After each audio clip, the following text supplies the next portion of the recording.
राम राम। जय हिंद, वंदे मातरम। प्यारे साथियों और सभी साथियों को मेरा प्यार भरा नमस्कार। साथियों, आज हम हिंदी साहित्य इतिहास का ये अपना है, ये चौथा गोल्डन मॉडल पेपर है। ये वास्तव में साथियों गोल्डन पेपर ही है। मॉडल पेपर तो है ये। इसमें जितने भी क्वेश्चन हैं, प्रत्येक क्वेश्चन एग्जाम में आने लायक है, ऐसे इसमें प्रश्न है। और आप ये प्रश्न यदि आपको आते हैं तो अपने आप का आकलन कीजिए कि आप कितने गहरे पानी में हैं, कितना आपको याद है। जो क्वेश्चन है उसके अंत तक क्वेश्चन को देखिएगा। बेहतरीन से बेहतरीन क्वेश्चन मिलेंगे, किसी गाइड में नहीं मिलेंगे, कोई किसी भी आपको यूट्यूब चैनल पर नहीं मिलेंगे। हिंदी साहित्य के जितने बेहतरीन क्वेश्चन आज हम हल करने वाले हैं, और आज नहीं हर क्लास में ये मैंने पिछले एग्जामों में आए हुए प्रश्नों को मद्देनजर रखते हुए मैंने मेरे 100 निर्मित पेपर है, 100 निर्मित क्वेश्चन है, और मैंने एक क्वेश्चन में आपको बहुत सारा कुछ देने का इसमें प्रयास किया है। तो मेरे साथियों, मैं आपसे ये अपेक्षा करता हूं कि यदि आप चैनल पर पहली बार तो चैनल को जरूर सब्सक्राइब करेंगे, साथ साथ बेल आइकन दबाकर ऑल पर प्रेस करेंगे। और साथियों, मैं आपसे ये भी अपेक्षा करता हूं साथियों कि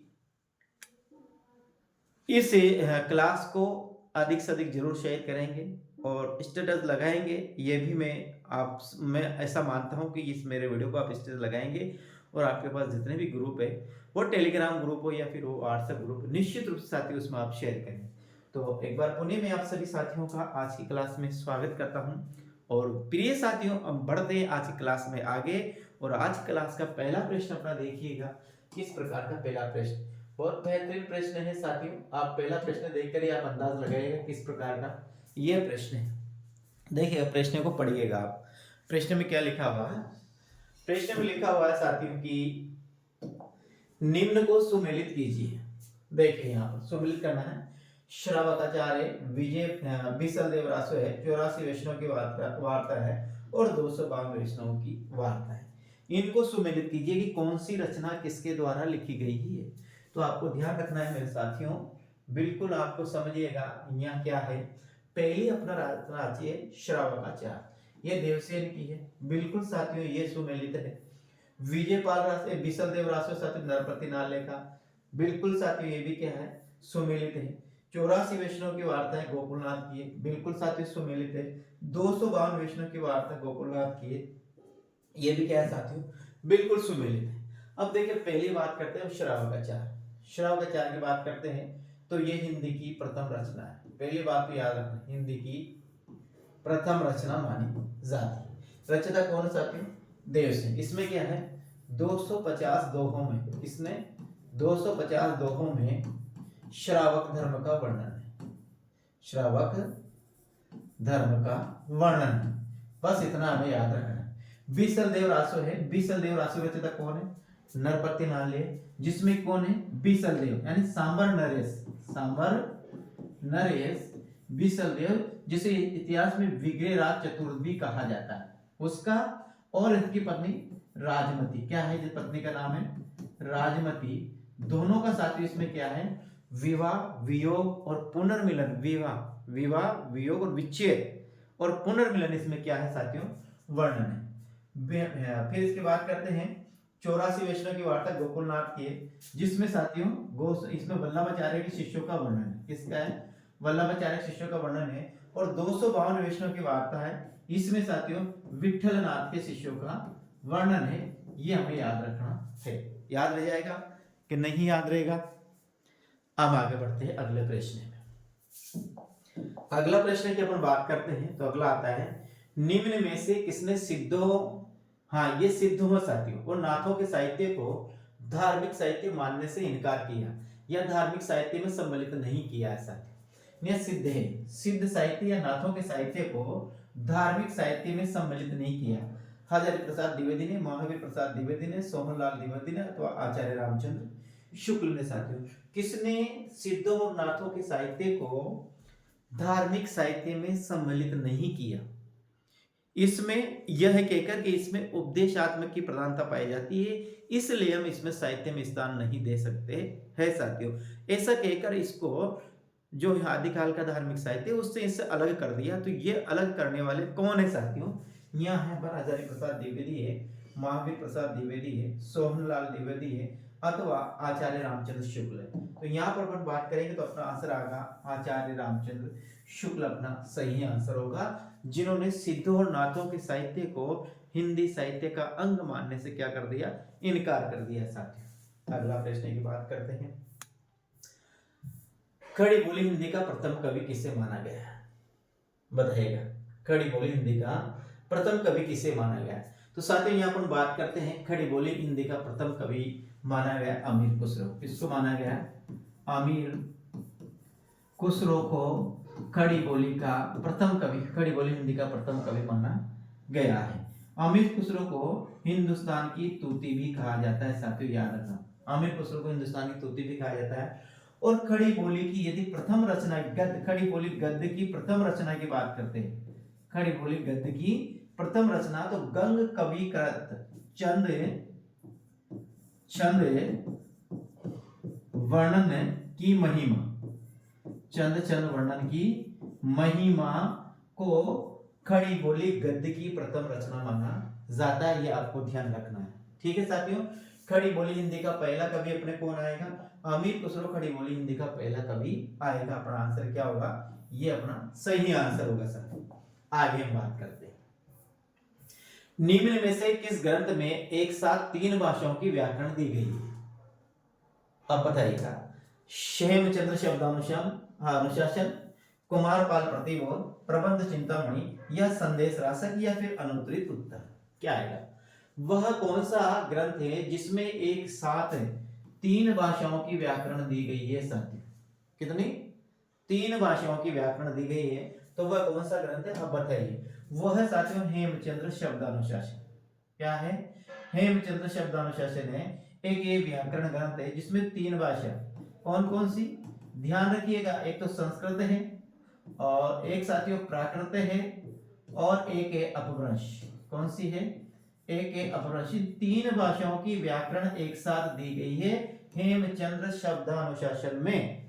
और हेमचंद्र शब्दानुशासन एक व्याकरण ग्रंथ है जिसमें एक साथ 3 भाषाओं की व्याकरण दी गई है, संस्कृत, प्राकृत और अपभ्रंश भाषा की। इसके रचयिता हेमचंद्र ही साथियों, इसके क्या है? रचयिता। तो आपको ध्यान रखना है, क्या याद रखना है कि वह कौन सा ग्रंथ है जिसमें एक साथ 3 भाषाओं की व्याकरण दी गई है, तो वो कौन है? हेमचंद्र शब्दानुशासन है। जिसके रचयिता कौन है साथियों? जिसके रचयिता हेमचंद्र ही जिसके रचयिता है। और इसमें कौन कौन सी? इसमें एक तो संस्कृत भाषा की व्याकरण दी गई है, इसके बाद बात करते हैं तो इसमें एक प्राकृत भाषा की व्याकरण दी गई है, और इसके बाद बात करते हैं इसमें एक संस्कृत भाषा की व्याकरण दी गई। इन 3 भाषाओं की व्याकरण एक साथ दी गई है, उनकी संस्कृत, प्राकृत, अपभ्रंश 3 भाषा की व्याकरण दी गई है मेरे साथियों। आगे हम बात करते हैं। आप देखो यहाँ पर मैंने इसका पल्लवन कर रखा है साथियों, हेमचंद्र शब्दानुशासन के रचयिता हेमचंद्र है। कौन है? हेमचंद्र शब्दानुशासन कौन है? हेमचंद्र है। इसमें यह एक व्याकरण ग्रंथ है जिसमें संस्कृत, प्राकृत और अपभ्रंश तीनों भाषाओं की व्याकरण दी गई है। इसमें जर्मन विद्वान पिशेल ने प्राकृत का पाणिनि कहा है। किन्हें? हेमचंद्र को। याद रखना, हेमचंद्र को किसने? जर्मन विद्वान जिसका नाम है पिशेल। याद रखना, क्या नाम? जिनका नाम है पिशेल, ये जिनका नाम है पिशेल। तो जर्मन विद्वान पिशेल ने हेमचंद्र को प्राकृत का पाणिनि कहा है। क्या कहा? ध्यान रखना, इसने जर्मन विद्वान जिसका नाम है पिशेल, ये नाम है जिसका क्या है? पिशेल। इसने पिशेल ने किसको? हेमचंद्र को क्या कहा? प्राकृत का पाणिनि कहा है, याद रखना। देसी नाममाला और योग शास्त्र इनकी अन्य रचना है साथियों, याद रखना। किसकी? हेमचंद्र की। 3 रचना मिलती है हेमचंद्र की। एक तो अपने पास मिलती है हेमचंद्र शब्दानुशासन। क्या मिलती है? शब्दानुशासन एक रचना तो ये मिलती है। एक मिलती है साथियों की देसी नाममाला, देसी नाम माला मिलती है, और साथ एक मिलती है योग शास्त्र। क्या मिलती है? योग शास्त्र। ये 2 रचना इनकी मिलती है, हेमचंद्र शब्दानुशासन, देसी नाममाला और योग शास्त्र। हेमचंद्र जी शब्दानुशासन है, इसमें एक साथ 3 भाषाओं की व्याकरण दी गई है। कौन कौन सी? संस्कृत, प्राकृत और अपभ्रंश की। इसलिए ये क्या है? व्याकरण ग्रंथ है, और जर्मन विद्वान पिशेल ने हेमचंद्र को प्राकृत का पाणिनि कहा। ये भी साथियों आपको ध्यान में रखना है। आगे हम बात करते हैं, अगले प्रश्न की बात करते हैं साथियों। तो अगला प्रश्न आता है, निम्न में से गद्य पद मिश्रित चंपू काव्य है। निम्न में से कौन सा साथियों गद्य पद मिश्रित चंपू काव्य है? पहली बात तो गद्य पद चंपू काव्य किसे कहा जाता है? तो जो वह रचना साथियों जिसमें गद्य और पद एक साथ रचना है, गद्य और पद की मिली जुली रचना होती है, उसे साथियों चंपू काव्य कहा जाता है। ये आपको ध्यान में रखना। यह बताना है कि इनमें से कौन सी चंपू काव्य है साथियों, उसका हमें यहाँ पर आंसर देना है। तो यहाँ पर अपन बात करेंगे साथियों, तो अपना आंसर होगा कुमारपाल प्रतिबोध। क्या है? कुमारपाल प्रतिबोध है साथियों।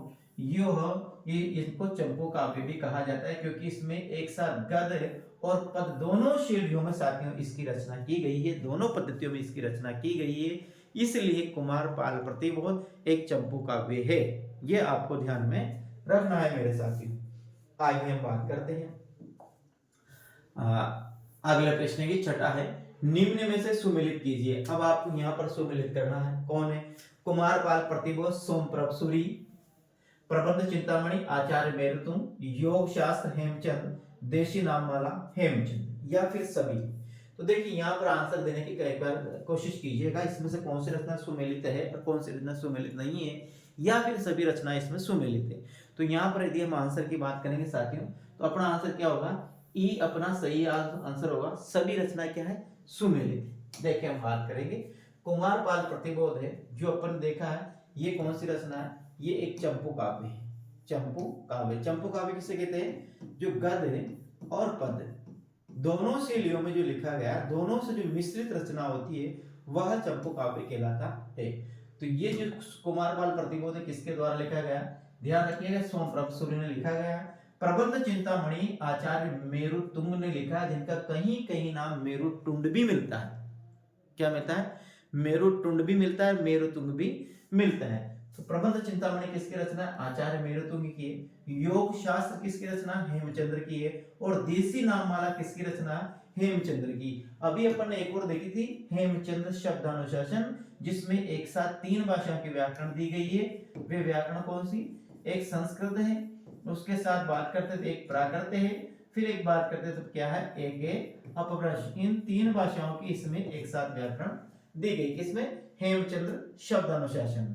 तो यहाँ पर साथियों ये सभी रचना क्या है? सुमेलित है। कुमारपाल प्रतिबोध सोमप्रभ सूरी, प्रबंध चिंतामणि आचार्य मेरुतुंग, योग शास्त्र हेमचंद्र है, और देशी नाममाला भी साथियों हेमचंद्र की रचना है। आगे प्राकृत पेंगलम के संकलनकर्ता कौन है? विद्याधर, लक्ष्मीधर, शारंगधर या आचार्य शुक्ल, या फिर अनुत्तरित उत्तर बताइए। पहली बात देखिए, प्राकृत पेंगलम के संकलनकर्ता की अपन बात करते हैं, तो प्राकृत पेंगलम के संकलनकर्ता अपने पास है लक्ष्मीधर। अपना सही आंसर होगा। क्या होगा? ध्यान रखना, प्राकृत पेंगलम के संकलन करता है तो वो साथियों कौन है? लक्ष्मीधर। जो प्राकृत पेंगलम है, ये क्या है? ये छंद शास्त्र से संबंधित रचना है। ध्यान रखना, किससे? छंद शास्त्र से संबंधित रचना है। कौन? प्राकृत पेंगलम संबंधित रचना है। कौन? प्राकृत पेंगलम। और इसके संकलनकर्ता कौन है? लक्ष्मीधर साथियों इसमें संकलन करता है। इसमें 4 कवियों का पदों का संकलन किया गया। कौन का? इसमें एक करते हैं साथियों, शारंगधर है, एक साथियों विद्याधर है, एक जज्जल है साथियों, और एक बब्बर। इन 4 कवियों को इसमें 4 कवियों के पदों को संकलित किया गया है। कौन? प्राकृत पेंगलन में 4 कवियों के पद आपको मिलते हैं। एक मिलता है शारंगधर का, एक विद्याधर का, एक जज्जल का, और एक बब्बर का साथियों। और ये जो लक्ष्मी जो है प्राकृत पेंगलम, ये क्या है? ये छंद शास्त्र से संबंधित रचना है। किससे? छंद शास्त्र संबंधित रचना है साथियों, ये आप लोगों को ध्यान में रखना है। अगला प्रश्न की बात करते हैं। अगला प्रश्न अपने पास आता है, तो अगला प्रश्न अपने पास आता है 8वां। सिद्धू और योगियों की रचना साहित्य कोटि में नहीं आती, किसका कथन है? देखते हैं, सिद्धू नहीं ना सिद्धे साथियों। सिद्ध और योगियों की रचना साहित्य की कोटि में नहीं आती। किसका प्रश्न है? अभी शायद अपन ने यही प्रश्न पहले भी देखा था साथ, यही प्रश्न अपन ने पहले भी देखा। हजारी प्रसाद द्विवेदी, महावीर प्रसाद द्विवेदी, आचार्य रामचंद्र शुक्ल, यादव विश्वनाथ प्रसाद मिश्र साथियों। तो यहाँ पर यदि अपन आंसर की बात करते तो अपना आंसर होगा यहाँ पर कौन? सिद्धोनिय सिद्धो है, सिद्धों और नाथों। सिद्ध आपने यहाँ पर सिद्ध पढ़ते हैं, कहाँ पर पढ़ते हैं? आदि काल में पढ़ते हैं, धार्मिक साहित्य के अंतर्गत। नाथ भी कहाँ पढ़ते हैं? आदि काल में पढ़ते हैं, धार्मिक साहित्य के अंतर्गत। तो जहाँ पर सिद्धों और नाथों के साहित्य को हाँ, सिद्धों और नाथों की रचना को साहित्य कोटि में नहीं रखा जा सकता। ये कथन ये पहले भी देखा, पर इसी टेस्ट में अपन देखना। तो ये अपना क्या आ गया आंसर? आचार्य रामचंद्र शुक्ल का यह है कथन है साथी। आगे प्रश्न की बात करते हैं। अगला प्रश्न है, सिद्ध साहित्य के प्रवर्तक माने जाते हैं। सिद्ध साहित्य के प्रवर्तक किसे माने जाते हैं साथियों? तो देखिए यहाँ पर आंसर की अपन बात करेंगे। सिद्ध साहित्य के प्रवर्तक मच्छेंद्रनाथ है, जलेंद्रनाथ है, या फिर साथियों गोरखनाथ है, या फिर साथियों आदिनाथ है। बताइएगा सिद्ध साहित्य का प्रवर्तक किसे माना जाता है? तो यहाँ पर अपन बात करेंगे सिद्ध साहित्य का प्रवर्तक साथियों गोरखनाथ को माना जाता है। आपको ध्यान रखना किसका? सिद्ध साहित्य। सिद्ध साहित्य नहीं साथियों, निया लिखना है आपको नाथ साहित्य। क्या लिखना है? निया। सिद्ध साहित्य को सरहप्पा माने जाते हैं। सिद्ध साहित्य को कौन माना जाता है? सरहप्पा सिद्ध साहित्य के प्रवर्तक माने जाते हैं। अपन ने लिखना है सिद्ध साहित्य, नाथ साहित्य। तो नाथ साहित्य के जो प्रवर्तक माने जाते हैं वो माने जाते हैं साथियों गोरखनाथ। याद, गोरखनाथ के गुरु का नाम साथियों मच्छेंद्रनाथ। गोरखनाथ के गुरु का साथियों क्या है? मच्छेंद्रनाथ है। जलंधरनाथ साथियों, मच्छेंद्रनाथ गुरु का नाम साथियों शायद जलंधरनाथ। इसी जलंधर का नाम पंजाब का जो जालंधर शहर है ना, वो इन्हीं जलंधरनाथ पर बसा हुआ जलंधरनाथ के बसा हुआ। और ये आदिनाथ साथियों, आदिनाथ किसे कहा जाता है? शिव जी को आदिनाथ कहा जाता है। ये याद रखना। नाथों की संख्या कितनी है? नाथों की संख्या साथियों 9 है। नाथों की संख्या कितनी है? नाथों की संख्या है 9। नाथों की संख्या 9 है। इनके सब में बीच में कौन है? आदिनाथ भगवान शिव है। सब के बीच में कौन? आदिनाथ भगवान शिव है। और ये जो 8 नाथ है बाकी बचे हुए हैं, ये 8 दिशाओं के प्रतीक है। 8 नाथ है वो कितने? 8 दिशाओं के प्रतीक है। और सबके जो बीच में है वो भगवान आदिनाथ कौन है? शिव है। भगवान आदिनाथ कौन?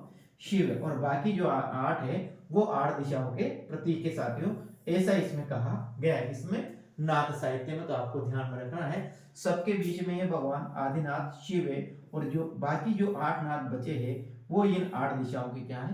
प्रतीक है साथियों, आपको ध्यान में रखना है। आदिनाथ के गोरखनाथ के गुरु का नाम क्या था? मच्छेंद्रनाथ था। और शायद मच्छेंद्रनाथ के गुरु का नाम था जलंधर नाथ साथियों। गोरखनाथ ने कहा था भी है कि जाग मच्छेंद्र गोरख आए। क्या गया था? जाग मच्छेंद्र गोरख आया। और एक और पंक्ति मिलती है, भक्ति बगाए भोगो, भूल गया, तुलसीदास की पंक्ति है, अभी याद आएगी मैं बताऊंगा। पर ये पंक्ति मिलती है कि जाग मच्छेंद्र गोरख आए। ये किसने कहा था साथियों? ये गोरखनाथ ने कहा था अपने गुरु जलंधरनाथ को। नारी साचार्य में लिप्त देखकर कहा था कि जाग मच्छेंद्र गोरख आया। और यहाँ से गोरखनाथ ने किससे? सिद्धों से अपने को अलग कर लिया और एक नए पंथ का प्रवर्तन किया। उस पंथ को साथियों क्या? नाथ पंथ के नाम से जाना जाता है। और नाथों की संख्या 9 मानी जाती है। नाथों में हठ योग साधना पद्धति की प्रधानता है। में गुरु की महिमा का वर्णन किया गया है। इसमें नारी साचार्य से दूर रखा गया है। इस नाथ साहित्य में नारी की उपेक्षा की गई है। तो ये आदि चीजें आपको ध्यान में रखनी है। हठ योग में साथी ध्यान रखना, इनमें है हठ योग। गोरखनाथ ने पतंजलि नाम सुना होगा, पतंजलि प्रवर्त मार्ग जो है योग मार्ग, इस योग मार्ग को, हठ मार्ग को किसने अपनाया? गोरखनाथ ने अपनाया और एक नए पंथ का प्रवर्तन किया जिसे नाथ पंथ के नाम से जाना जाता है। नाथ पंथ में साथियों हठ योगी की प्रधानता है। किसकी? हठ योगी। हठ योग में है साथियों, यो है सूर्य का प्रतीक है। और ठे है साथियों ये चंद्रमा का प्रतीक माना जाता है। ये भी अपन को ध्यान में रखना है साथियों। आगे हम बात करते हैं। अगला प्रश्न अपना बात आता है 10वां प्रश्न। नाथों के संबंध में असत्य कथन है। कौन सा कथन असत्य है? नाथों के संबंध में बताएगा। नाथ पंथ के प्रवर्तक गोरखनाथ है। तो बिल्कुल साथियों ये बात तो सही है, नाथ पंथ के प्रवर्तक गोरखनाथ ही है। गोरखनाथ के गुरु का नाम मच्छेंद्रनाथ नहीं, वही मच्छेंद्रनाथ था। बिल्कुल सही है साथियों। ये भी नाथ पंथ में इंद्रिय भोग पर बल दिया जाता था, त्याग और तप की प्रधानता थी। इसमें से कौन सा कथन है साथियों जो असत्य है? तो देखिएगा, पहला बिल्कुल सत्य है, नाथ पंथ के प्रवर्तक गोरखनाथ ही माने जाते हैं और जिनके गुरु का नाम क्या था? मचंद्रनाथ।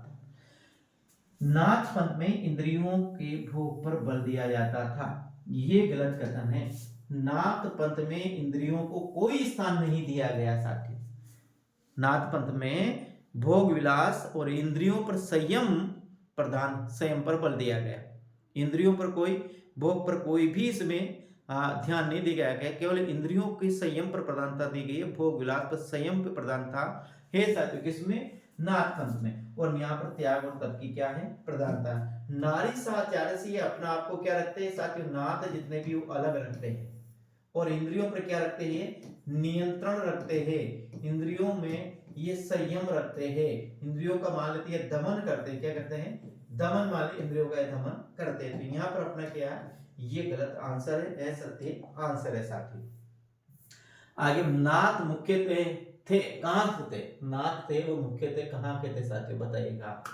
उत्तर भारत, पूर्वी भारत, दक्षिणी भारत, पश्चिमी भारत। उत्तर भारत के थे, पूर्वी भारत के थे, दक्षिणी भारत के थे या पश्चिमी भारत के साथियों? बताइए नाथ कहां के थे? बिल्कुल सीधा सा प्रश्न है। ऐसे प्रश्न कई बार एग्जाम में टपक आते हैं। तो आप बताइए, यहाँ पर नाथ पंथ मुख्य थे साथियों कहाँ? पश्चिमी भारत के थे। कहाँ? और इसमें एक आएगा अपने कौन से? एक अपना आएगा गुजरात, इसके बाद बात करते तो राजस्थान, राजस्थान की बात करते तो पंजाब। ये इनके मुख्य केंद्र थे साथियों, किसके? नाथों के मुख्य। कहां से? एक तो है गुजरात, गुजरात में नाथ थे। इसके बाद बात करते हैं राजस्थान, राजस्थान के बाद बात करते हैं पंजाब। ये नाथों के प्रमुख केंद्र थे साथियों उस समय। तो यहाँ कौन आ गया? पश्चिमी भारत। और पश्चिमी भारत में कौन है? राजस्थान, गुजरात, राजस्थान और पंजाब ये पश्चिमी भारत में आएंगे साथियों। आगे हम बात करते हैं, निम्न में से किसकी गणना सिद्ध और नाथ दोनों साहित्य में की जाती है? मच्छिंद्रनाथ की, गोरखनाथ की, जलंधरनाथ की, ए और बी अथवा अनुत्तरित उत्तर। बताइए वह कौन से दो नाथ हैं जिनकी गणना सिद्ध साहित्य में भी की जाती है और जिनकी गणना नाथ साहित्य में भी की जाती है? उन दो नाथों को अपनों को आंसर देना है। क्या समझ में आया प्रश्न है? वह कौन से दो नाथ हैं जिनकी गणना सिद्ध साहित्य में भी की जाती है और जिनकी गणना नाथ साहित्य में भी की जाती है, वो बताइएगा। तो यहाँ देखिए अपने पास यहाँ है, पहले मच्छिंद्रनाथ है, फिर गोरखनाथ है, जलंधरनाथ है, ए और बी दोनों है या फिर अनुत्तरित उत्तर है। यहाँ पर अपन आंसर की बात करेंगे साथियों तो ए और बी दोनों है, यानी मच्छिंद्रनाथ और जलंधरनाथ दोनों को साथियों नाथ सिद्ध साहित्य में भी इनको माना जाता है। याद रखना, यानी मच्छिंद्रनाथ की और गोरखनाथ की गणना सिद्ध साहित्य में भी की जाती है और नाथ साहित्य में भी की जाती है। सिद्धों की संख्या कितनी है? 84 है। नाथों की संख्या कितनी है? 9 है। नाथों की संख्या कितनी है और सिद्धों की संख्या कितनी है? 9 है साथियों। आगे बात करें, नाथ पंथ को योग मार्ग, योग मत, सिद्ध मत, अवधूत मत किसने कहा? अपने यहाँ बहुत अच्छा प्रश्न है, ध्यान से देखिए। यहाँ प्रश्न है नाथ पंथ को एक नाम आता है योग मार्ग, फिर एक और नाम आता है योग मत, फिर एक और नाम आता है सिद्ध मत, फिर एक और आता है अवधूत मत। किसने कहा? नाथ पंथ को योग मार्ग, योग मत, सिद्ध मत और अवधूत मत किसके द्वारा कहा गया है? इस प्रश्न का अपन को आंसर देना है। हजारी प्रसाद द्विवेदी, मानवी प्रसाद द्विवेदी, सोहनलाल द्विवेदी अथवा डॉक्टर धीरेन्द्र वर्मा या फिर अनुत्तरित उत्तर। तो यहाँ पर अपन आज बात करेंगे नाथ पंथ को योग मार्ग, योग मत, सिद्ध मत, अवधूत मत किसके द्वारा कहा गया? तो ध्यान रखना इसका उत्तर होगा हजारी प्रसाद द्विवेदी। क्या आंसर होगा? ध्यान रखिए अपना यहाँ पर आंसर होगा साथियों हजारी प्रसाद द्विवेदी ने नाथ पंथ को के लिए योग मार्ग शब्द का प्रयोग किया, योग मत शब्द का प्रयोग किया, सिद्ध मत शब्द का प्रयोग किया और अवधूत मत शब्द का प्रयोग किया। ये आपको ध्यान में रखना है। अगला प्रश्न है गोरख जगायो योग और भक्ति बगायो वो किसका कथन है? मैंने अभी बताया था साथियों, तो आपको उत्तर याद होगा। ये कहा किसने? कहा गोरख जगायो योग और भक्ति बगायो वो। ये पंक्ति किसकी है बताइएगा यहाँ। हाँ ये था वो जो अभी में मुझे नहीं आ रहा था। गोरख जगायो योग और भक्ति बगायो भोग, गोरखनाथ की है, मच्छिंद्रनाथ की है, आचार्य शुक्ल की अथवा तुलसीदास की अथवा फिर अनुत्तरित उत्तर क्या लगाएंगे इसमें? तो साथियों इसमें हम लगाएंगे तुलसीदास। क्या लगाएंगे? तुलसीदास। तुलसीदास ने कहा था कि क्या कहा था कि गोरख जगायो जोग और भक्ति बगायो भोग। गोरख जगायो जोग और भक्ति बगायो भोग। ये योग है, योग का क्या हो गया? योग हो गया। गोरख जगायो क्या है? गोरख जगायो योग या योग और भक्ति बगायो भोग। ये जो पंक्तियां हैं ये तुलसीदास की है। और जाग मच्छंदर गोरख आया, ये पंक्तियां हैं ये किसकी है? ये गोरखनाथ की। जाग मच्छंदर गोरख आया, ये गोरखनाथ की है। और गोरख जगायो जोग और भक्ति बगायो भोग, ये पंक्तियां ये तुलसीदास की पंक्तियां हैं साथियों, आपको ध्यान में रखना है। आगे प्रश्न है, प्रश्न नंबर बात करें 15। बालकनाथ किसे कहा जाता है? भगवान शिव को, भगवान कृष्ण को, भगवान राम को अथवा गोरखनाथ? देखिएगा, बहुत अच्छा प्रश्न है, सीधा सा प्रश्न है, समझने की कोशिश कीजिए। यहाँ है बालकनाथ किसे कहा जाता है? भगवान शिव को या भगवान कृष्ण को या राम को या फिर गोरखनाथ? तो अपना आंसर नहीं होगा गोरख। ध्यान से देखिए, गोरख जो नाथ है इनको बालकनाथ कहा जाता है। क्या कहा जाता है? गोरखनाथ को बालकनाथ कहा जाता है। तो इनके हाँ गोरखनाथ को बालकनाथ। तो भगवान शिव को क्या कहा जाता है? भगवान शिव को आदिनाथ कहा जाता है। क्या कहा जाता है? आदिनाथ। और एक और नाथ मिलता है साथियों, ये बालकनाथ, एक नाम और है बालनाथ। क्या है? बालनाथ। बालनाथ कहा जाता है साथियों जलंधर नाथ। जलंधर नाथ को बालनाथ कहा जाता है, ये आपको ध्यान में रखना है। तो बालकनाथ में तो कौन हो जाएगा? बालकनाथ का आंसर होगा अपना गोरखनाथ। बालनाथ में क्या होगा? बालनाथ में होगा जलंधर नाथ, ध्यान रखना। और आदिनाथ में कौन होगा? शिव। यहाँ पर आपको दो शब्द याद रखना है, कौन कौन से? एक आपको रखना है बालनाथ। क्या रखना है? बालनाथ शब्द याद रखना है। तो बालनाथ में तो होगा अपना कौन का? जलंधर नाथ। जलंधर नाथ आएगा। और साथ ही एक रखना है बालकनाथ। क्या है? बालकनाथ शब्द याद रखना। बालकनाथ में कौन आएगा? बालकनाथ में आएगा अपने गोरखनाथ। और बालनाथ में कौन आएगा? जलंधर नाथ। ये शब्द आपको ध्यान में रखना है। अगला प्रश्न अपने पास आता है 16वां प्रश्न। गोरखनाथ अपने युग के सबसे बड़ा नेता थे। सबसे बड़े नेता थे, ये किसकी पंक्तियां साथी? बहुत अच्छा प्रश्न है। 16 प्रश्न है, 16 प्रश्न का ध्यान दीजिए। गोरखनाथ अपने युग के सबसे बड़े नेता थे। सबसे बड़े नेता थे, किसकी पंक्तियां है? ये किसका कथन है? गोरखनाथ अपने युग के सबसे बड़े नेता थे, ये पंक्तियां किसकी है? गोरखनाथ अपने युग के सबसे बड़े नेता थे, ये पंक्तियां किसकी है? तो साथियों ध्यान रखना, ये पंक्तियों के लिए यह आंसर है राहुल सांस्कृत्यायन, मिश्र बंधु, आचार्य शुक्ल या हजारी प्रसाद द्विवेदी। तो यहाँ पर हम इसके आंसर की बात करेंगे तो अपना आंसर होगा यहाँ पर हजारी प्रसाद द्विवेदी। क्या होगा? हजारी प्रसाद द्विवेदी ने गोरखनाथ के विषय में कहा कि गोरखनाथ अपने युग के सबसे बड़े नेता थे। आपको ध्यान रखना है, गोरखनाथ अपने युग के सबसे बड़े नेता थे। किसने कहा? हजारी प्रसाद द्विवेदी। गोरखनाथ अपने युग के सबसे बड़े नेता थे, किसने कहा? हजारी प्रसाद द्विवेदी ने कहा साथियों, ये आपको ध्यान में रखना है। अगला प्रश्न है, गोरखनाथ की रचनाओं का संकलन किसने किया? बताइएगा। हजारी प्रसाद द्विवेदी ने, डॉक्टर धीरेन्द्र वर्मा ने, डॉक्टर वासुदेव सिंह ने या पीताम्बर दत्त बड़थवाल ने? बताइएगा, गोरखनाथ की रचनाओं का संकलन किसके द्वारा किया गया? हजारी प्रसाद द्विवेदी, डॉक्टर धीरेन्द्र वर्मा, डॉक्टर वासुदेव सिंह या पीताम्बर दत्त बड़थवाल ने? किसने किया साथियों गोरखनाथ की रचनाओं का संकलन? ये तो यहाँ पर अपन बात करेंगे साथियों, गोरखनाथ की रचनाओं का संकलन किया गया है, वो किया गया पीताम्बर दत्त बड़थवाल ने किया गया है। गोरखनाथ की रचना लगभग साथियों 40 रचना मानी जाती है। और गोरखनाथ की रचनाओं का संकलन पीताम्बर दत्तवाल ने किया। किस नाम से किया? गोरखवाणी के नाम से किया। गोरखवाणी के नाम से किया। किस नाम से? ध्यान रखना, गोरखवाणी के नाम से किया। किस नाम से किया? ध्यान रखना, गोरखवाणी के नाम से किया। किसने किया? पीताम्बर दत्त बड़थवाल ने। किस नाम से किया? गोरखनाथ की रचनाओं का पुनः याद रखिएगा, गोरख वाणी किस नाम से किया? गोरखवाणी नाम से किया। किसने? पीताम्बर दत्त बड़तवाल ने गोरखनाथ की रचनाओं का संकलन किस नाम से किया? गोरखवाणी के नाम से किया है साथ। हिंदी दिवस कब मनाया जाता है? 14 जनवरी, 14 फरवरी, 14 सितंबर, 14 अक्टूबर। कब मनाया जाता है हिंदी दिवस? बताइएगा, बहुत अच्छा प्रश्न है। हिंदी दिवस कब मनाया जाता है? 14 जनवरी, 14 फरवरी, 14 सितंबर या 14 अक्टूबर। ये पढ़ते हैं कहाँ पर पढ़ते हैं? जब भाषा पढ़ते हैं साथियों वहां पर ही आता है और ये हमें याद रहना चाहिए। तो यहाँ पर अपना आंसर क्या होगा? 14 सितंबर अपना सही आंसर होगा। 14 सितंबर 1949 को हिंदी को हमारी राष्ट्रभाषा का दर्जा प्राप्त हुआ, यानी संविधान स्वीकृत कर लिया। और जैसे 26 जनवरी 1950 को हमारा संविधान हुआ, वहां से ये इनको मान्यता प्राप्त हो गई साथियों। तो यहाँ पर हिंदी दिवस अपना क्या आएगा?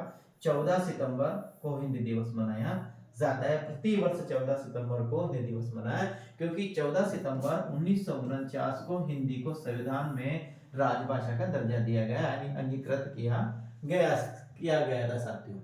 आगे बात करते हैं। नाथों प्रसिद्ध रसायन, नाथों में प्रसिद्ध रसायनिक कौन थे? यहाँ पर प्रश्न ये क्या है? नाथों में प्रसिद्ध रसायनिक कौन थे? 1900 नंबर क्या है? नाथों में प्रसिद्ध रसायनिक कौन थे? पतंजलि, आदिनाथ, बालकनाथ, बालनाथ अथवा नागार्जुन। तो यहाँ पर यदि आंसर की बात करेंगे साथियों, तो नाथों में प्रसिद्ध रसायनिक थे वो नागार्जुन थे, आपको ध्यान रखना है। नाथों में प्रसिद्ध रसायनिक नाम पूछ लिया जाए तो वह नागार्जुन थे, आपको याद रखना है। ठीक, नाथों में प्रसिद्ध रसायनिक कौन थे? तो ध्यान रखना, रासायनिक कौन थे? तो वो थे नागार्जुन थे साथियों, आपको ध्यान रखना है। कौन थे? नागार्जुन थे। अब अगला प्रश्न हो रहा है, नाथों की संख्या मानी जाती है। अभी अपन ने देख लिया नाथों की संख्या कितनी मानी जाती है? 89, 8, 9 या फिर 49। तो नाथों की संख्या कितनी मानी जाती है? नाथों की संख्या 9 मानी जाती है। अभी मैंने देखा है नाथों की संख्या 9 है, जिसके सबके बीच में क्या है? आदिनाथ शिव है। कौन है? आदिनाथ ने क्या है? भगवान शिव है, भगवान शिव है सबके बीच में। और जो वे 8 नाथ और बचे हैं वो इन 8 दिशाओं के प्रतीक है। 8 नाथ और बचे जिनमें 8 दिशाओं के प्रतीक है। और नाथ पंथ का प्रवर्तक कौन माना जाता है? नाथ पंथ का प्रवर्तक साथियों गोरखनाथ माना जाता है। गोरखनाथ के गुरु का नाम क्या था साथियों? मच्छेंद्र नाथ था। मच्छेंद्र नाथ गोरखनाथ का गुरु। इसके गुरु का नाम शायद साथियों जलंधर नाथ था। गोरखनाथ को साथियों बालकनाथ कहा जाता है। क्या? बालकनाथ। जलंधर नाथ को साथियों बालनाथ कहा जाता है। क्या कहा जाता है? बालनाथ। भगवान शिव को साथियों आदिनाथ कहा जाता है, ये आपको याद रखना है। पंजाब का जो जालंधर शहर है वो इन्हीं जलंधर के नाम पर साथियों क्या है? बसा हुआ है। तो ये अपने आज के प्रश्न थे, शायद 20 ही प्रश्न थे साथियों। अब मेरा तो मानना है साथियों आपको ये क्लास बेहतरीन लगी होगी और लगनी भी चाहिए साथियों। मैं पूरी मेहनत के साथ आपके साथ जुड़ा हुआ हूँ, तो आप भी मेरा साथ दीजिएगा और वीडियो को अधिक अधिक शेयर और लाइक करिएगा। तो निश्चित रूप से साथियों आप वीडियो को जरूर शेयर करेंगे, यह मैं आपसे आज बहुत बड़ी आशा रखता हूं कि आप अधिक से अधिक आज इस वीडियो को शेयर करें। ठीक है साथियों, कल फिर मिलते हैं अगले वीडियो। हो सकता है कल क्लास विषय पूरी लेने की कोशिश करूंगा, परसों भी लेने की कोशिश करूंगा, बाकी हो सकता है 2 दिन कोई मेरे काम है मैं डिस्टर्ब रह सकता हूं, बाकी मैं पूरी कोशिश करूंगा साथियों क्लास लेने की। तो जय हिंद, वंदे मातरम, राम राम, गुड नाइट। मिलते हैं कल अगले क्लास में साथियों, राम राम।